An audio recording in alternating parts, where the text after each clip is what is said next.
ভাই আমলটা আপনারা খুব দিলর খান্দি শুনবাই, খুব দিলর খান্দি শুনবাই নি হলে বাড়িত নিবাইনি এক সাহাবী আইছেন নবীদের খেদমত, এক সাহাবী আইছেন নবীদের খেদমত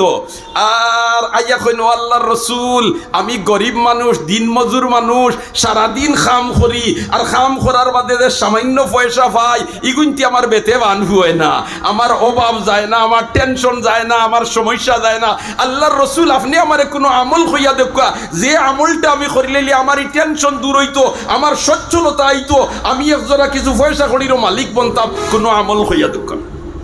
আল্লাহর রসুলে কইন আমার সাহাবিরে তুমি তখন খাম খাজ করিয়া বাসাত যাইবাই, খুব খেয়াল করি শুনো ভাই,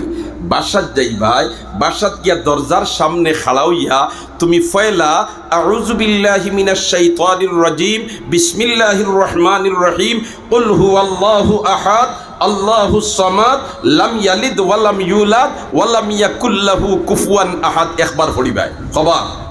মাদনা খবর আউযু বিল্লাহ বিসমিল্লাহর সাথে ঘরের দরজার সামনে গিয়া দরজা না খুলিয়া কলিং বেল টিফা না মারিয়া তুমি দাঁড়াইয়া ফাইলা একবার পড়িবাই আউযু বিল্লাহ বিসমিল্লাহ পড়ার বাদে কুল হুয়াল্লাহু আহাদ সূরা ইখলাস একবার, আর এর বাদে তুমি আসসালামু আলাইকুম কইয়া ঘরওয়ালারে সালাম করবাই, এর বাদে দরজা খুলাত লাগবাই। আল্লাহ চাহে তো তোমার অভাবরে দূর করে দিলেইব, তোমারে টেনশন মুক্ত করে দিলেইব।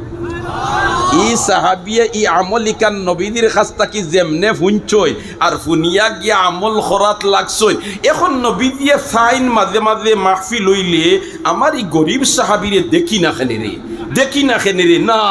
দেখুন না। আর একদিন আল্লাহর রসুল বারইছেন সফর আর দেখুন ও সাহাবিরে সামনে ডাক দিছেন, ও আমার সাহাবি, যেমনে ডাক দিছেন সাহাবী হাজির এখন লাব্বাইকা ইয়া সাইয়্যিদি আল্লাহর রাসূল আমারে ডাকছেন হোগা কি তার লাগিয়া বলি তা ডাকলাম রে ওয়া তুমি একদিন গেছলাই বড় সমস্যা লইয়ার আমি আমল একটা কইয়া দিছিলাম, ই আমল করছনি আর তোমার অবস্থা কিতা খবর খান লইবার লাগি হোকা সুবহানাল্লাহ। কই ইয়া রাসূলুল্লাহ আপনি আমল কইয়া দিছলানি, যেমনে আমল করাত লাগছি আমার সব তাত ইলা বরকত হইছে, এখন বকরি দিয়ে আমি গরুর মধ্যে রাখতাম আমি গরু জাগাওর না, দুম্বা যে গরু রাখতাম দুম্বা জাগাওর না, উট যে গরু রাখতাম উট জাগাওর না, ওলা আল্লাহ বরকত দিয়া দিছে। এখন আমার জরুরত শেষ করিয়া আমার প্রতিবেশী যারা আছেন তারার জরুরত শেষ করিয়াও এর বাদে আমার মাল শেষ হন। আমলটা কেমনলাম পা মাতো না, আমলটা কেমনলাম পা আমরা এই আমলটা মাঝে মাঝে করতাম, চেষ্টা করমুনি সুবহানাল্লাহ। দোস্ত হল আর বুজুর্গ হল সুরে এখলাসের মতো আইকি আসলে মাত আমার আজকে সিত্রিজার পয়লা আয়াত কিন্তু যেটা পড়েছি হি আয়াতের মতো যাইতাম পারছি না, আইকি আমি সালামের মতো ইয়াইদাসেনি আপনাই তোর আইতাতে যাও পয়লা ওখানে আমরা শেষ করিয়া যাই গিয়া আমরা আগে সালাম করতাম, চেষ্টা করমু তো বাসাত যাওয়ার বাদে আমার স্ত্রীরে আমি আগে সালাম করতাম। আপনি যদি আপনার স্ত্রীরে আগে সালাম করিলাই আর আপনার স্ত্রীর দি একজোড়া তোমার আকলমন্দ হইয়া তা হইল তে বাদর দিন আপনার দ্বারা আর নসিব হইতো নাই আপনার স্ত্রীরে আগে সালাম করা, কারণ আপনি দরজার খোলার নাড়িতে ভদ্র মহিলায় কইলিব আসসালামু আলাইকুম,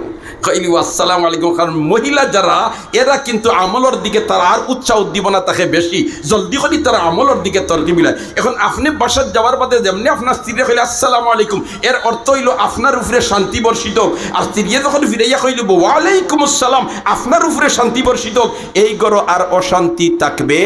না। হাই রে দোস্তখলার বুজুর্গ হল দুরূদ শরীফ পড়ুক সাল্লাল্লাহু আলা সাইয়্যিদিনা ওয়া মাওলানা মুহাম্মদ ওয়া আলা আলিহি ওয়া আসহাবিহি ওয়া সাল্লাম সাল্লাল্লাহু আলা সাইয়্যিদিনা ওয়া মাওলানা মুহাম্মদ ওয়া আলা আলিহি ওয়া আসহাবিহি ওয়া সাল্লাম সাল্লাল্লাহু আলা সাইয়্যিদিনা ওয়া মাওলানা মুহাম্মদ ওয়া আলা আলিহি ওয়া আসহাবিহি ওয়া সাল্লাম।